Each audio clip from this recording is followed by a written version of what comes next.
하나님의 말씀은 열왕기상 제19장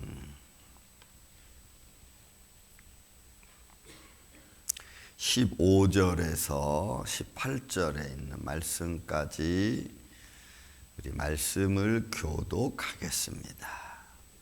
열왕기상 제19장 15절에서 18절. 여호와께서 그에게 이르시되 너는 내 길을 돌이켜 광야를 통하여 다메섹에 가서 이르거든 하사엘에게 기름을 부어 아람의 왕이 되게 하고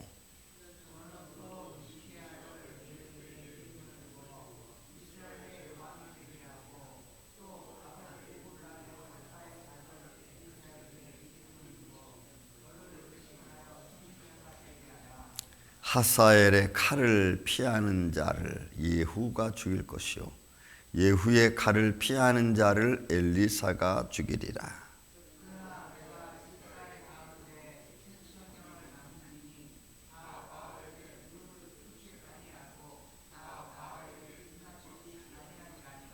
아멘. 자, 이제 19장에 와서 하나님이 엘리야를 호렙으로 부르시고 그리고 호렙에서 하나님의 세미한 음성을 듣게 하셨습니다. 어제 말씀드렸지만 이 세미한 음성이 가지고 있는 의미가 침묵 속에서 고요하게 들려오는 하나님의 목소리입니다. 하나님의 목소리를 감지할 수 있고 느낄 수 있는 이런 마음, 저는 우리 임마누엘교회 여러분들이 이런 마음이 되시기를 저는 주님의 이름으로 축원을 드립니다. 아니 신학적으로 이야기하면 이거는 성령의 감동하심이겠죠. 세미하게 들리는 하나님의 음성, 성령의 감동하심을 따라서 복음을 선포했던 예수님의 제자들의 모습 또한 그런. 오늘도 저와 여러분이 하나님 주신 음성을 듣고 그리고 마음속에서 깨달아지는 것들, 그런 것들을 아주 묵묵히 실행해 가는 겁니다. 누가 뭘 하라고 해서 하는 게 아니고 하나님 나를 감동하시고 또 나를 감동하신 하나님의 손길을 통해서 우리가 조용히 그냥 움직이는, 저는 그런 믿음의 굵직한 그런 모습들이 참 좋게 보입니다. 제가 한국에 있을 때 그 강촌이라는 것을 제가 간 적이 있습니다. 유원지 중에 하나인데 강촌 옆에 이렇게 도로가 이렇게 나 있습니다. 사람이 걸어 다닐 수 있도록. 강촌에 가서 이렇게 보는데 물결이 굉장히 빠른 거예요. 강폭도 굉장히 넓고 굉장히 빠른 거예요. 그래서 내가 근데 여러분 굉장히 물결이 흐름이 빠른데 조용히 흘러.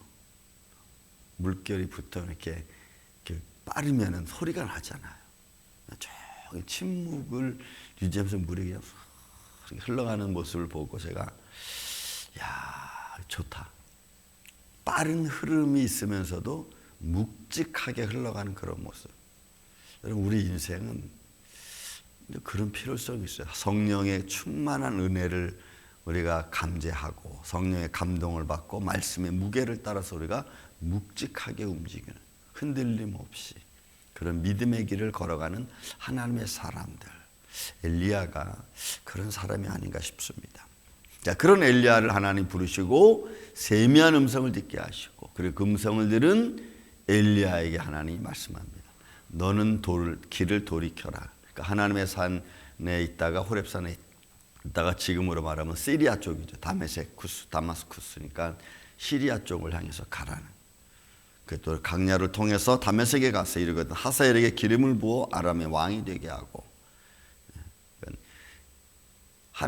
솔로몬 당시에까지 솔로몬 왕 시대에는 이 다마스쿠스를 그러니까 시리아 지금 거기까지 통치를 했습니다. 그러니까 다윗이 통치하던 통일 왕국보다 훨씬 넓고 깊게 더 북동쪽으로 올라가서 나라를 통치했습니다. 그러니까 여기에도 사실은 하나님의 손길이 또 이 유대인의 손길이 있었던 곳입니다. 그러니까 솔로몬 왕의 통치가 임했던 곳이죠. 그런데 시간이 흐르면서 열왕시대가 가면서 나라가 둘로 나누어지고 또 약해지다 보니까 다마스쿠스에 시리아 지금에 보면 이 아람 사람이 사는, 그리고 하사엘에게 기름 부어 아람 왕이 되게 하고, 그 다음에 또 님스의 아들 예후, 사실 예후는 아합 왕과 그의 아들 아람 왕 때의 군대 장관이었습니다. 군대 장관이었던 예후에게 엘리야가 가서 기름을 붓고 이스라엘의 왕이 되게 하는. 그래서 이 전쟁사를 보면은 길르앗에서부터 이제 이 본문에 있는 말씀은 예후가 기름 붓고 왕이 돼 가지고 이스라엘을 이제 다시 길르앗을 막 요단강을 건너서 이스라엘 왕을 죽이러 오는 그런 모습도 이제 등장합니다. 그리고 왕이 되게 하고, 그리고 하사엘의 칼을 피한 자는 예후가 죽이고 예후의 칼을 피한 자는 엘리사, 사밧의 아들이라는, 이 사밧이라는 말은 심판한다는 이름. 그러니까 사밧의 아들 엘리사, 그러니까 사밧은 심판한다는 뜻이고 엘리사는 하나님은 구원이시다. 결국 하나님의 구원의 손길이 누구를 통해서 이루어지는가를 사실 얘기해 주는 거죠. 그러니까 오늘 말씀을 이렇게 보면은 나라를 세우시고 또 그 세우시는 손길을 따라서 하나님이 다스린 이런 거죠. 세우시는 이도 주님이시고 그것을 멸하시는 이도 하나님이시는 거죠. 저는 이 말씀은 우리가 욥기를 통해서 욥이 고백한 것을 통해서 우리가 알잖아요. 욥기서 1장에 보면은 취하신 이도 주님이시고, 그죠? 주신 이도 주님이시고. 저는 그 욥의 고백이, 제가 욥기를 팔팍에 있을 때도 한 번 전했고 여기 와서도 한 번 했는데 너무너무 참 욥기 문학이라서 너무너무 깊이가 있는 것 같아요.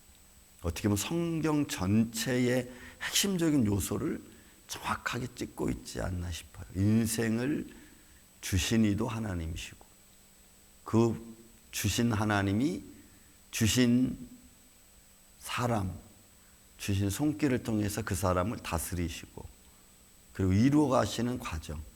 우리는 그 보이지 않는 하나님의 손길을 모르죠. 왜? 우리는 보이는 것이 우리 삶에 많은 영향을 미치니까. 여러분 말씀 보세요. 이스라엘 왕을 세우신 이가 하나님. 비록 다른 이방 나라지만 이방 나라의 왕조차도 세우시는 하나님의 손길. 그리고 그 손길 안에는 하나님의 뭐가 있어요? 다스림이 있잖아요. 하나님의 통치가 있잖아요. 그래서 주의 뜻을 이루어가는 거죠. 그래서 여러분 우리는 이 말씀 그대로 우리는 우리의 삶에 적용해야 됩니다. 나를 세우시니고 나를 인도하시니고 나를 통치하시는 하나님의 손길. 한 나라를 세우시고 그 나라의 수장 세우신 그 사람을 통해서 다스리시고 통치하는 손길. 그리고 그 통치는 마지막을 향해서 가게끔 그렇게 하시는 거죠. 왜? 마지막 하나님의 백보자 심판이 있으니까 그 길을 향하여 여러분 달려가는 거예요. 그러니까 우리는 우리가 생각할 수 없는, 우리가 상상할 수 없는 일이 우리 앞에 벌어져도 우리는 거기에 대해서 아무 어떤 반론을 제기를 못하죠. 왜요? 하나님의 손길이 있기 때문에. 그렇게 본다면 우리는 하나님 앞에 무릎 꿇는 게 우리의 삶의 그냥 일상입니다. 무엇을 우리가 한들 그것이 이루어지겠습니다. 다만 그 하나님의 뜻을 이루어 가기 위해서 우리는 그나마 이루어 가기 위해서 우리는 구하고 찾고 두드리는 거죠. 우리의 삶은. 그래서 우리의 연약한 삶이 사단은 하나님의 뜻을 이루지 못하게 하는 쪽으로 가는 거고 우리는 하나님의 뜻을 이루기 위해서 가는 거고 그래서 우리는 기도도 너는 두드려라 찾으라 두드리라 또 뭐 구하라라고 하는 이 모든 말씀들도 우리는 자꾸 나한테 초점을 맞추려고 하는데 사실은 그 초점이 하나님의 뜻에 있는 거죠. 하나님의 뜻을 이루기 위해서 우리는 구하고 하나님의 뜻을 이루기 위해서 찾고 두드리는 거죠. 근데 자꾸 그것을 나한테 적용해서 내가 찾아서 뭔가를 이룰까라고 하는 것에 초점을 맞추니까 자꾸 빗나가면 자꾸 하나님을 인정하지 않는 삶이 되고 이런 모습이 되는. 하사엘의 칼을 피한 자는 예후가 죽일 것이고 예후의 칼을 피한 자는 엘리사가 죽이리라. 그러니까 하나님은 구원이신데 근데 엘리야를 통해서 그의 앞으로 될 제자 엘리사를 통해 사람을 죽인다는 거예요. 그러니까 뭘 죽인다는 거예요? 저들이 하나님의 말씀과 언약을 지키지 않으면 결국 하나님 말씀이 정의인데 정의가 심판이 되는 거예요. 옳은 말인데 그 옳은 말이 사람을 아프게 하잖아요. 근데 누가 그 옳은 말을 따라가겠어요? 다 안 따라가려고 하는. 그래서 하나님의 말씀은 의이고 하나님의 거룩함인데 그 거룩함을 받아들이지 못하는 오늘날의 이 삶의 현장, 그래서 거룩함이 심판일 수밖에 없는 겁니다. 말씀이 진리인데 말씀이 생명인데 그 생명을 우리가 받지 못하니까 결국 생명을 내놓아야 되는 그런 아주 이상한 현상이 지금 벌어져. 그리고 이런 상황 속에서 18절의 말씀 보니까 그러나 내가 이스라엘 가운데서 7,000명을 남겼습니다. 여러분 아합을 통해서 이세벨을 통해서 이스라엘 10지파를 그냥 우상 숭배 나라로 바꿔버렸잖아요. 이 아합이. 그래서 하나님을 잃어버리게 하고 율법을 잃어버리게 했던 이스라엘 속에서도 그 중에서도 하나님이 7,000명을 남겼습니다. 여러분 이 말씀 속에 보면 우리 앞절에 보면은 그저 19장 1절에서부터 우리가 쭉 보면은 이세벨을 통해서 엘리야가 도망갔잖아요. 광야로 한 시간쯤 들어가가지고 거기서 로뎀나무 밑에서 하나님 이제 할 말 하시니까 날 좀 죽이세요. 이세벨과 그의 사람들이 날 죽이려고 지금 찾습니다. 그런데 바알에게 전하지 않은, 무릎 꿇지 않은 것, 경배하지 않습니다. 7,000명 내게 남겨놨다. 제가 한번 하나님께 그런 기도한 적이 있습니다. 여기 교회 와서 막 팬데믹 터지고 막 힘들 때 하나님 이 지역에 하나님이 예비한 사람 7,000명, 엘리야한테는 7,000명 얘기했는데 뭐 7,000명까지 아니래도 10분의 1을 주든지 20분의 1을 주든지 좀 하나님 보내주세요. 바알에게 무릎 꿇지 않은 자, 그 믿음의 신앙을 견고하게 지키고 있는 하나님의 사람들이 있다는 거죠. 우리는 모르지만.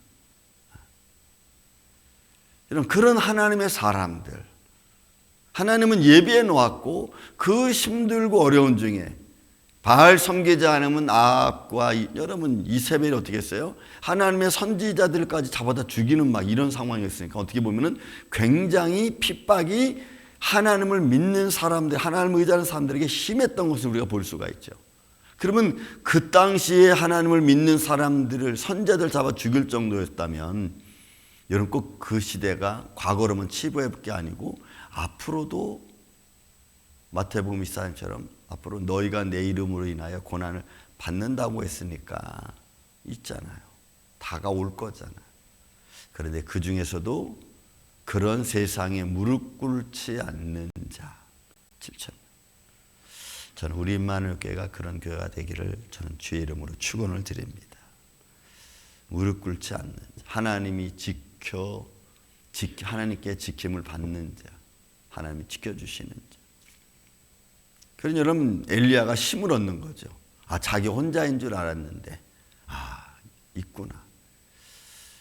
다스리고 인도하시고 지켜주시는 하나님의 손길.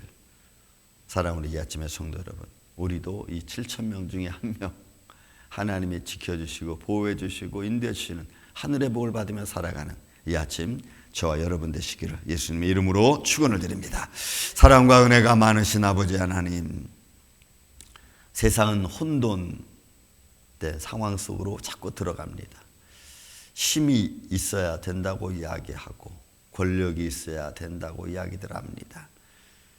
우리같이 연약하고 부족한 우리들, 주님이 지켜주지 아니하시면, 주님이 축복해 주지 아니하시면, 주님이 우리를 인도해 주지 아니하시면 우리는 넘어지고 쓰러질 수밖에 없습니다. 그리고 연약한 우리들의 마음, 들려지는 것에 연약하고 보는 것에 연약한 우리들은 금방 마치 어둠 속에서 성냥불 하나 켰다가 꺼지는 것처럼 그런 부족하고 연약할 것입니다. 주님 간구하오니 주님의 몸된 교회를 지켜주시고 나라를 다스리시고 온 세상을 통치하시는 하나님의 손길이 작고 작은 우리 임마누엘 장로교회 주님의 몸된 교회와 성도들의 가정, 저들의 삶을 주님의 손길과 눈길로 지켜 주시옵소서. 넘어지지 말게 하여 주옵소서. 쓰러지지 말게 하여 주옵소서. 주의 말씀 잃어버리지 말게 하여 주옵소서. 그래서 어디서든지 빛과 같이 소금과 같이 그 빛을 발할 수 있는 주님의 종들이 되기를 원합니다. 오늘 이 하루도 이렇게 살아가는 주의 사랑하는 자녀들에게 하나님께서 은혜를 베풀어 주시되 갑절로 베풀어 주시옵고 하늘의 아름다운 보고를 열으사 저들을 축복하여 주옵소서. 예수님의 이름으로 기도하옵나이다. 아멘.